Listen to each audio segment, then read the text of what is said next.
All right. I want to do a quick rundown of my experience at CNE today in Darwin. Uh,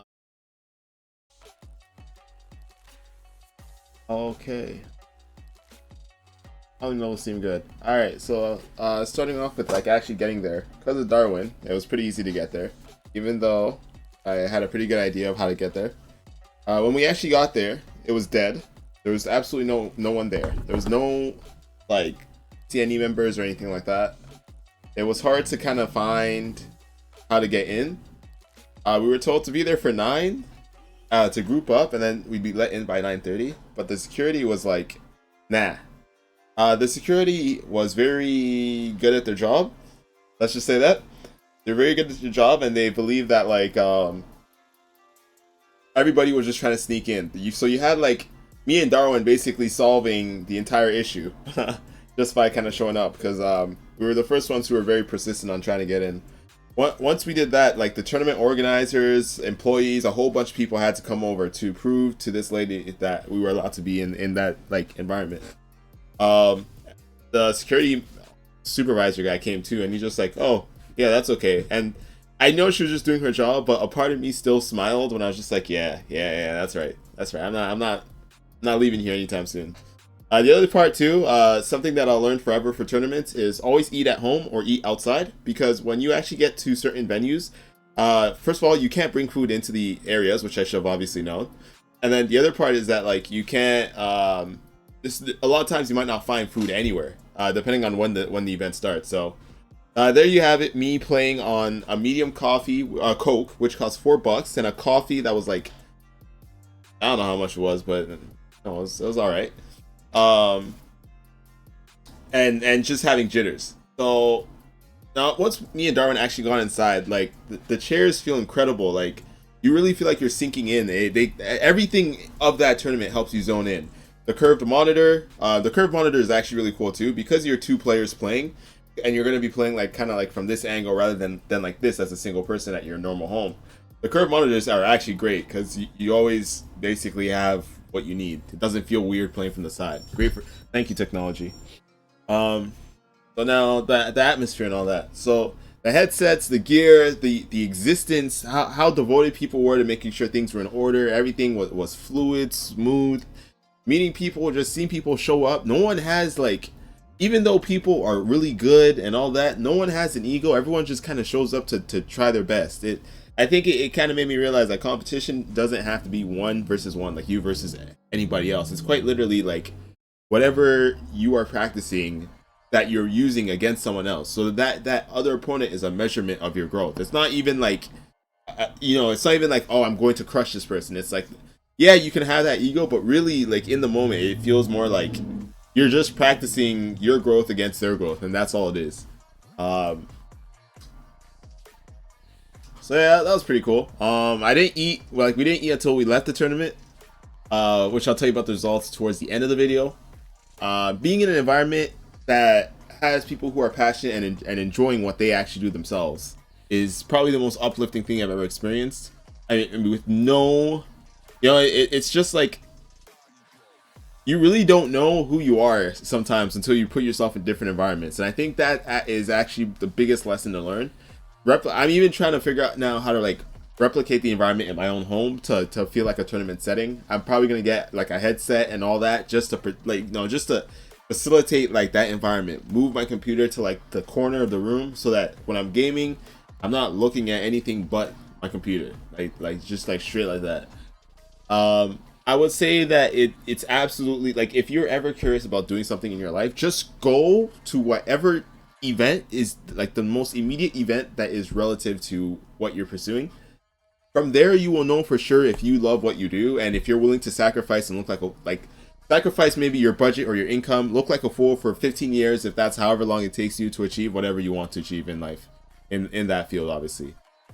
It also helps to understand now even though like you'll meet cool people at your workplace, in your life and all that, they can't really solve, as much as supportive as friends and family are, they cannot solve like the obstacles you need to overcome as I guess I can speak only for competition as a competitive player. So Like, yes, have friends and family, have your loved ones, all that. But if you really want to improve, you have to put yourself in these Discord servers, these environments, and play sets with as many people as possible. Because if you play sets with just one person, what happened is me and Darwin thought we understood the meta. I played Street Fighter 6 literally like Street Fighter 5. I wasn't very reliant on the drive mechanics, except for like Jury's drive rush, which everyone is reliant.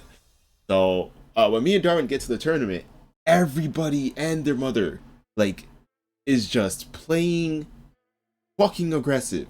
And it could be a check, it could be a noob check, right? Because they see that they can see that you don't have experience and be like, this is this guy's like first tournament ever. So and it actually made me think about how I played in 5. And in Street Fighter 5, I was trying too hard to avoid getting hit and playing the hit confirm game. Now I'm realizing that like offense, like for me, offense is like it's the biggest trait in the game, and it's really what the game is entirely about. Like, you are throwing yourself at the opponent as safely as possible, and you're just trying to win as many interactions between the two players as you possibly can as one individual. Meeting cool people at the tournament. I had some people I wanted to meet. I wanted to meet Zen because he likes like similar type of music. I finally got to meet Joe. Joe Morogan is really cool.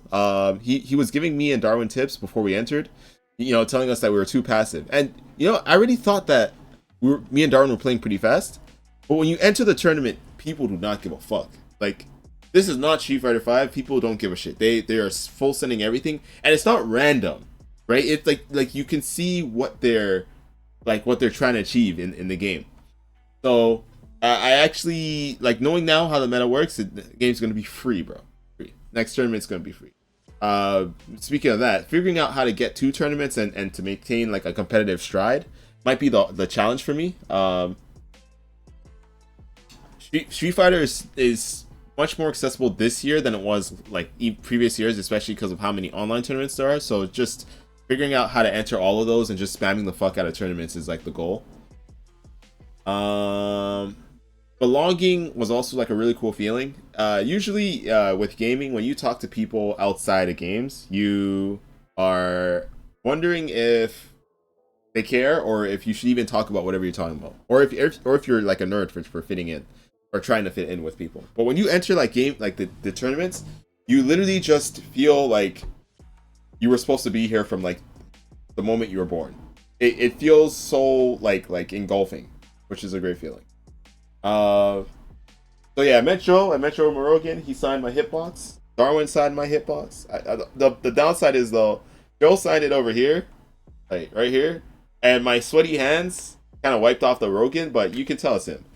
Because I don't have the ability to write. We all know that. So I also met Mr. Trite. He was a really cool guy I met from Lost Ark. Phenomenal DJ player. I think he went pretty far in the runs. I didn't get to meet DB Gen, but hopefully next time. I met a lot of other people too. These people gave me a lot of tips and tricks like before the tournament started, but implementing everything on tournament day was too difficult. Me and Darwin had probably 6 hours of practice each, and when we got to the tournament, like our performance, all things considered, was pretty good.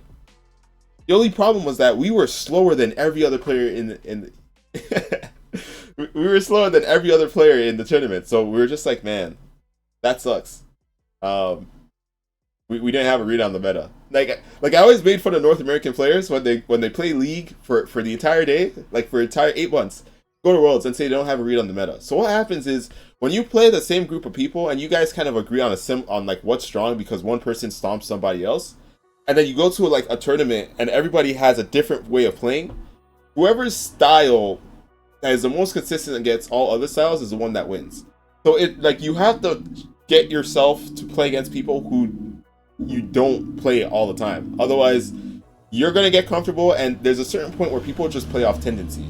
So even spamming ranked, I remember Joe saying that he spams ranked for practice. I can see why. Like, if you play Battle Launch too much, it's just as bad as like not playing Battle Launch at all, I guess. I don't know. But yeah, so character popularity, saw a lot of DJs, saw a lot of Cammy, saw a lot of JP. I think those are the top 3 I saw. And Luke. Those are probably the 4 characters. I didn't see no Ryus, saw maybe 2 Kens with Safe and Cereblast, and like a bunch of other people. Now goals this year, goals for the rest of my life. Fuck, I don't know. Oh, demonetized. Um, I want to figure out what character to main in Street Fighter. You know, with 6 hours of practice versus people who've been playing for months, I feel pretty confident. But I don't know what character I'm gonna main. It's probably gonna be Luke, Jury, Cammy, Rashid, one of those 5 characters. Akuma still hasn't dropped, so who knows?